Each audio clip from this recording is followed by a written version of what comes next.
He created the universe. To him belong the heavens and the earth. The ever-living, he is the first. Ladies and gentlemen, today we're going to be talking about how Islam can deal with modern problems. Now, many of us in the Western world, we believe that religion is somewhat outdated.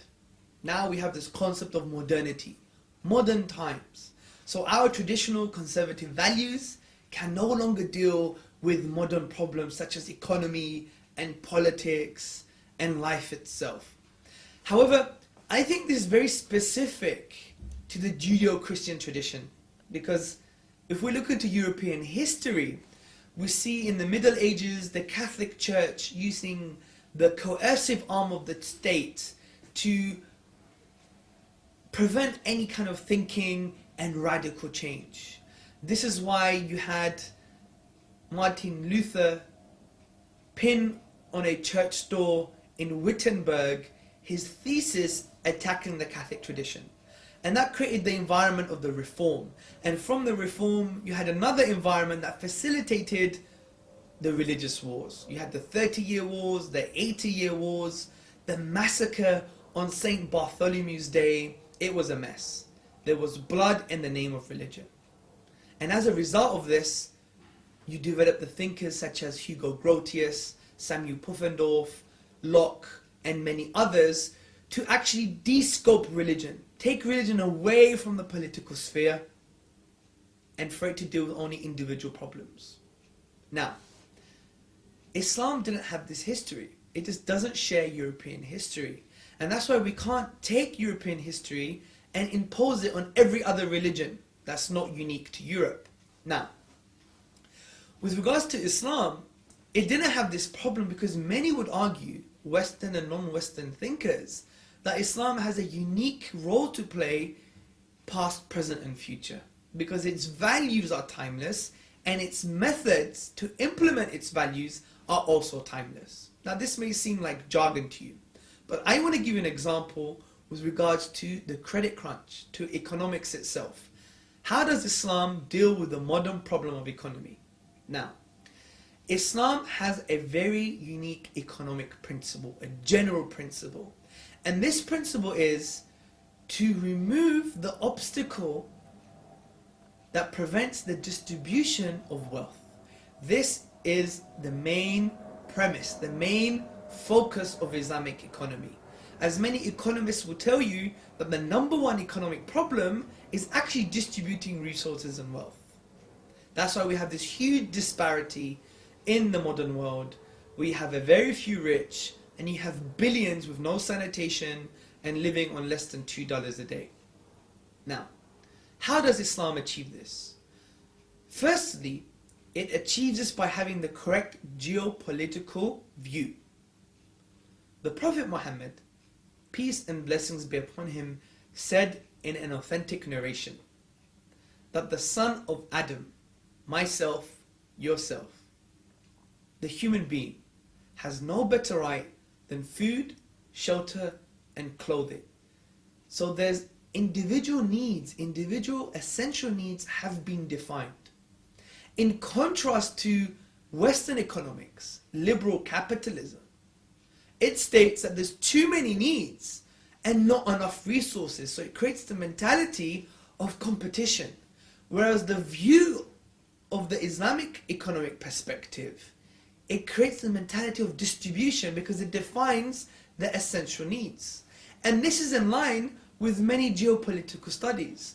We know that there is enough resources in this planet to feed the human race and clothe and shelter if they were the size of 36 billion. At the moment, we're only 6 billion. The second point is that Islam takes away the concept of interest in an economic environment. It says interest is prohibited. The Quranic injunction, the Quran being the book of the Muslims, says that interest is not allowed at all. It's a grave sin and it's an immoral economic principle.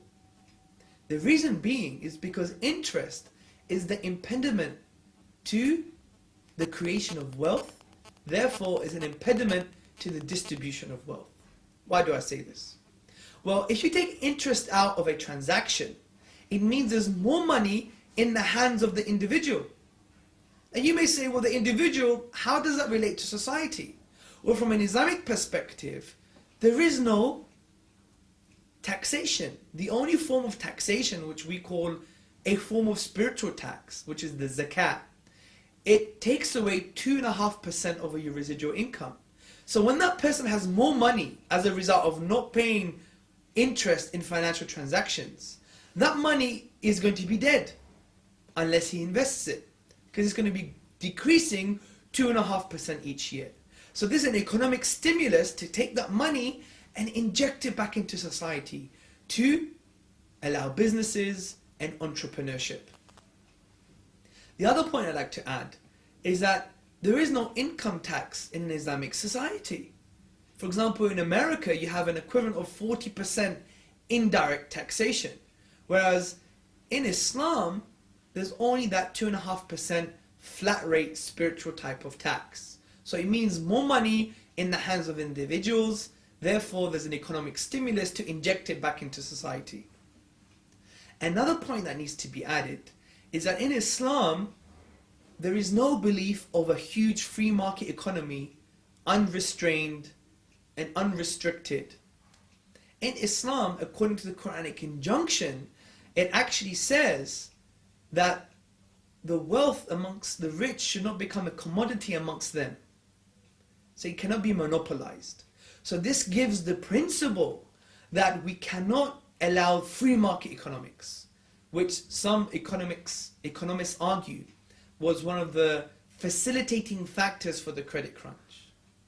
So in Islam, there are things put in place to prevent monopolies. For example, if you compare this in America, in the soft drinks industry, there's about 3 huge companies that control this industry. So that's why sometimes you have expensive soft drinks and they don't usually taste that nice. When you prevent monopolies, you increase quality and decrease price. Another essential point to take into consideration is the creation of money. Now, the creation of money in Islam is not free floating, it's not based upon nothing. It has to be based on something substantial, such as gold and silver. In contrast to Britain, for example, where money is controlled by the banks, it's created by the banks and it's free floating and not pegged on something of value. This is why many economists argue that the Islamic model is more stable, because when you print more money, it has to be based upon resource and wealth itself, such as the gold or silver standard. This is why businesses are not devalued when you have more money in society. In an Islamic environment, when you have more money, it means you actually have more wealth. And this is quite unique and fascinating because it has a historical precedence. Under the Ottoman period, over an 80-year period, inflation rose only by 8%. Over 80 decades, 82 years, inflation rose by only 8%. You get 8% in only 6 months in some European countries. So briefly put, when we look at some of the principles in the economic model and values of Islam, we see that it creates wealth, supports business, entrepreneurship, it doesn't devalue businesses, and also creates greater stability and significantly the distribution of wealth for all. Thank you very much for listening. My name is Hamza Andreas Torzis. He created the universe, to him belong the heavens and the earth, the ever-living. He created the universe, to him belong the heavens and the earth, the ever-living. He is the first, he's the owner of earth.